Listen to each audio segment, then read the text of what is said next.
The conflict in Iran is shaking up energy markets and the economy across the globe. We have already seen gas prices go up, but the pump isn't the only place you could feel the squeeze. Karen Caifa explains how an extended conflict could impact your wallet.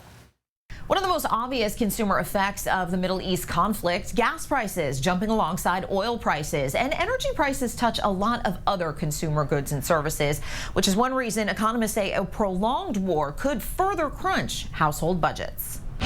Economists say the impact of the Iran war on the U.S. economy will depend upon how long it lasts. If instead of 4 weeks, we're talking about 4 months or longer, very different discussion. So duration is key to economic impact. The conflict in the Middle East has sent crude oil prices soaring, a spike playing out at the gas pumps this week.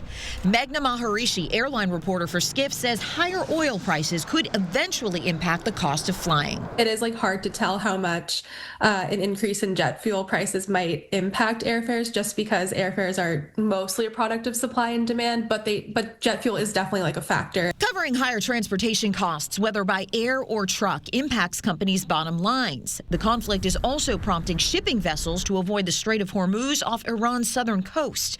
Michael Goldman, general manager for North America at Karu Containers, says taking the long way costs more. We're seeing the routes that ships having to take be much longer, much more costly, going around the Horn of Africa instead of going through the Strait of Hormuz and the Red Sea.